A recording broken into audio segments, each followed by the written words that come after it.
ચાલો પહોંચી ગયા છે, આવું બધું છે સરસ મજાનું. બધા અત્યારે લાઈન થઈ જાય 4 વાગે ખુલે ને તો લેવા વાળાને અહીંયા જો ગાયું મસ્તીની. એ વાછડા ના ના ના જો ક્યુટી પાઈ. એવું કરતું તું ક્યુટુ છે બધા નાના નાના વાછડા, કેટલા મસ્તી ના લાગે. આ બાજુ ગાયો છે મોટી મોટી એકદમ જબરદસ્ત મોટી છે, બીક લાગે એવી. જો ક્યુટી ગાય છે, નાની નાની વાછરડા છે. જો વાછરડા છે. હાલો કે હાલો. જો આવ્યું આ તને મળવા આવ્યું. જો હાલો. જો ઘાસ ખાય છે. વાહ ભાઈ વાહ, ચારો નાખ્યો છે અહીંયા મસ્ત. કેવો અવાજ કરે, કેવો અવાજ કરે. એ ફીણ વાળું સરસ. લ્યો બિચારી ગાયું ને કેટલી હકડાશ નહીં પડતી હોય. બહાર કાઢી લાગે. આમ કેમ ઊભી રાખી? મેં કીધું આટલી કન્જસ્ટેડમાં રાખી. કાનો કાનો કેમ બોલે? આઉ કેમ બોલે? ગાય ગાય આઉ.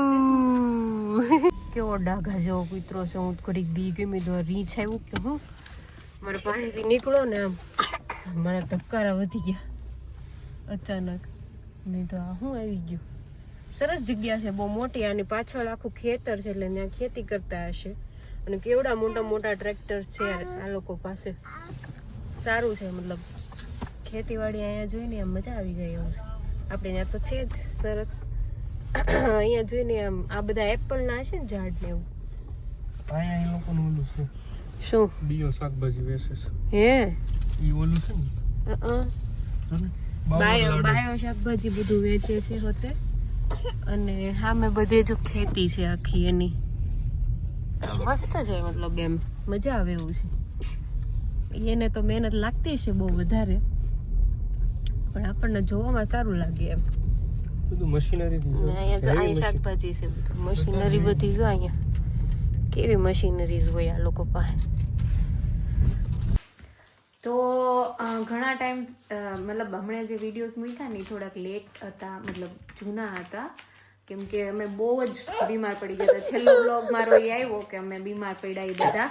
એ પછી જે ખરાબ હાલત થઈ હતી. બેટા એક મિનિટ મમ્મા આ બેસી જા મારકાનો. જો હું બધા વ્યુઅર્સને કહું છું આપણે શું થયું હતું ને કેવા બીમાર પડી ગયા હતા ને એ જો. આલે તું બુક વાંચ ત્યાં. ઓકે.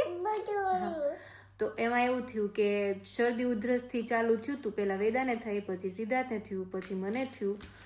અને એમાં પહેલાં ચાલુ થયું હતું બોડી, આખું બોડી પેઇનથી જ તે. અને આમ કંઈક તાકાત જ નહીં શરીરમાં કામ કરવાની ને એવી.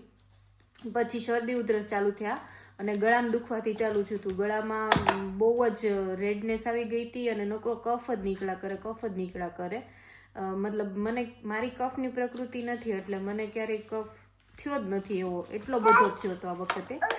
અને એ ગળામાંથી ઇન્ફેક્શન મારા કાનમાં જતું રહ્યું અને બંને કાનમાં સોજો આવી ગયો હતો અને રસી થઈ ગયું હતું. તો એટલું બધું વધી ગયું હતું કે પછી મારે એન્ટીબાયોટિક્સ લેવી પડી.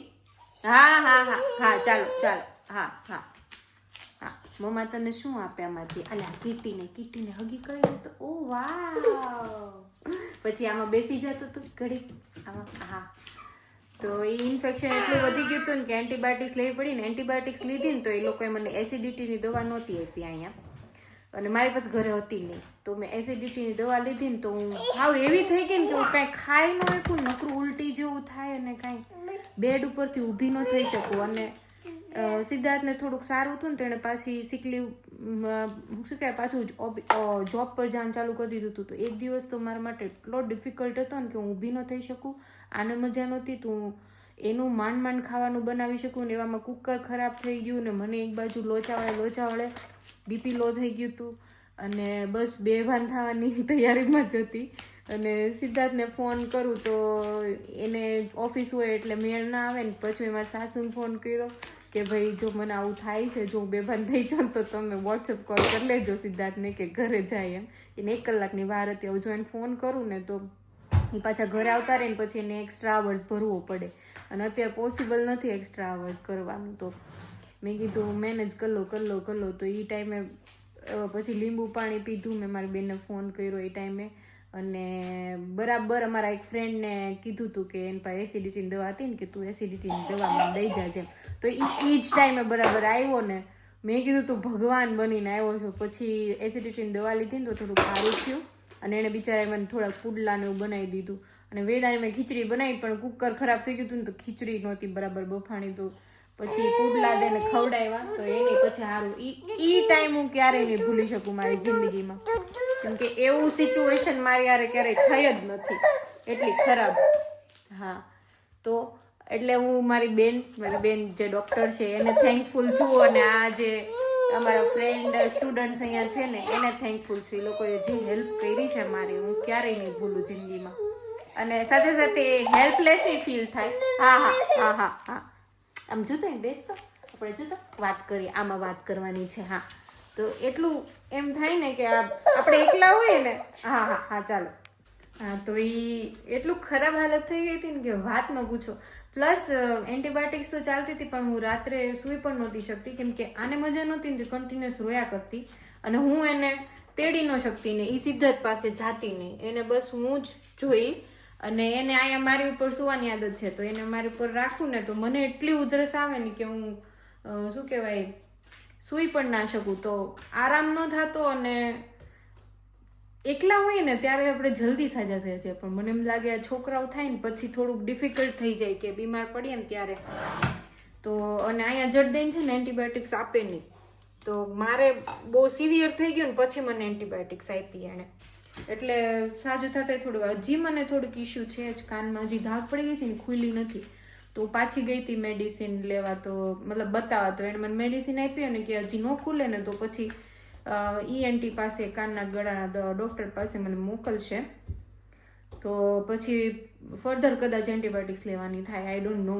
પણ મારી બેન મેં વાત કરી હતી ને તો એને મને કીધું હતું તો હું બહુ થેન્કફુલ છું કે મારી લાઈફમાં આવા લોકો છે અને એ જોયું છે કે આવું ખરાબ ટાઈમ હોય ને ત્યારે ભગવાન કોકને ને કોકને મને મોકલી જ દે છે મારી પાસે.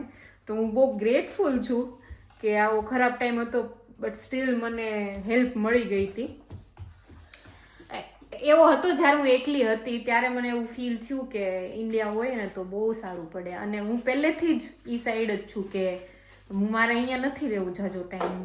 હું જ્યારથી આવી છું ને ત્યારથી જ મને એવું છે આટલો ટાઈમ થઈ ગયો સ્ટીલ મને હજી હું અહીંયા સેટ થઈ જ નથી મેન્ટલી બિલકુલ પણ નહીં. એટલે એ છે કે મને ગમે ત્યારે ઇન્ડિયા પાછું જવું તો છે જ. એટલે એવી ઓપોર્ચ્યુનિટી ફ્યુચરમાં આવે કોઈ સરસ કે ત્યાં અમે કંઈક બિઝનેસ કરી શકીએ તો ડેફિનેટલી વી આર ઓપન અને મારે જવું તો ત્યાં જ છે, મને અહીંયા નહીં ગમે. એટલે લેટ્સ હોપ કે ભગવાન એવી કોઈ ઓપોર્ચ્યુનિટી આપે ને અમે બધા જ સિદ્ધાર્થ, હું, વેદા અમે બધા ત્યાં શિફ્ટ થઈ શકીએ.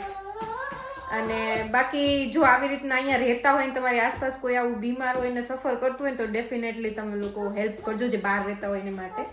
કેમ કે મેં ઝટ દઈને હેલ્પ માંગી નહોતી કેમ કે આ હાડું શરદી ઉધરસ છે ને કન્ટેજિયસ હોય એટલે બીજા નહીં થાય એટલે એના લીધેથી હું કોઈ પાસેથી હેલ્પ નહોતી માંગતી. પણ આ છોકરાઓ પછી આવ્યા કે અમને કહેવાય નહીં કે અમે રાંધીને મોકલત. એ લોકો એકવાર મોકલ્યું હતું પછી અમને સારું થઈ ગયું પછી પાછું મારી તબિયત વધારે ખરાબ થઈ ગઈ અચાનક. તો પછી એ લોકો આવ્યા અહીંયા અને બનાવી દીધું ખાવાનું ને એવું. અને સિદ્ધાર્થ હોય પણ એને વેદાને રાખતું જવાનું ને કુક કરતું જવાનું ને સાચવવાનું એ બધું એને એક્સપિરિયન્સ એટલું બધું કરવાનું ન થયું એટલે એને એટલું બધું થતું નહોતું અને એની પાસે રહેતી નહોતી. મેઇન તો એ હતું મારી પાસે વધારે એની આદત હતી ને એટલે તો એ થોડા ઇશ્યુ થયા હતા અને સિરિયસલી મને એમ થઈ ગયું કે મારે હું અહીંયા કેમ છું, હું ઇન્ડિયા કેમ નથી એવું. અને હા, બીજી એક એ વાત કે 4 કે 5 દિવસની અંદર મારું 2 કિલો વજન ઓછું થઈ ગયું હતું કેમ કે હું કંઈ ખાઈ જ નહોતી એકતી. પછી એસિડિટીની દવા મળી ને પછી મેં થોડુંક ખાવાનું ચાલુ કર્યું અને પરાણે મારી બેન કહે કે તું ખાઈ પીશ નહીં ને પાણી પીવાનું તો મારે રાખવું જ પડશે એમ. પરાણે 2 લીટર પીતી હું. પાણી પીવું ને તો મને એમ થઈ જતું કે મને ઉલટી થઈ જશે એમ. બિલકુલ જવાબ દઈ દીધું હતું બોડીએ. મેં કીધું હજી જો આવું 2-3 દિવસ રહ્યું ને તો હજી હું 3-4 કિલો જેવું ઓછું થઈ જતું વજન.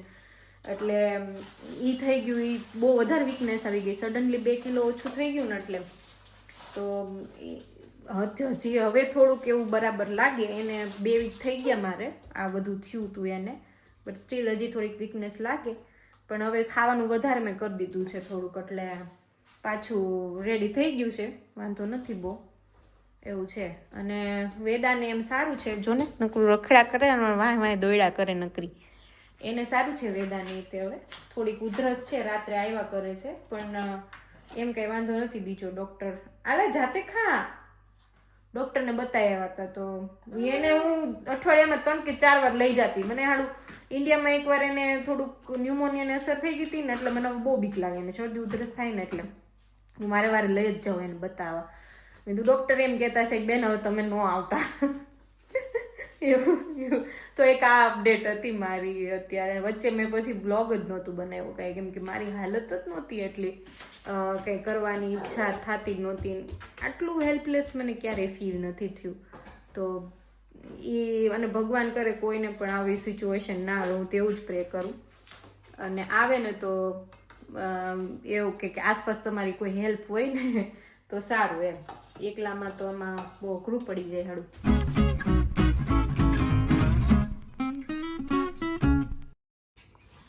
શું ખાવ છો વેદાબેન તમે? મમ પેરું શું કહેવાનું? પેરું. આજ ખબર નહીં બહુ ગાંડી થઈ છે, નકરી દોડ જ કરે છે ને એકદમ વધારે પડતું કોણ જાણે પુડલું ખાતું એમાંથી આવી ગયું છે. એ પ્યાર કરે. ઓહો, એટલો બધો પ્રેમ. પપ્પાને પપ્પી કરી દે તો, પપ્પી કરી દો. હા, હગી કરી દો પપ્પાને, હગી. પછી મમ્માને કરી દો, મમ્માને પપ્પી કરી દો, મમ્માને પપ્પી કરી દો. ઓહો, પાપા નહીં કરવી હોય. ઓહો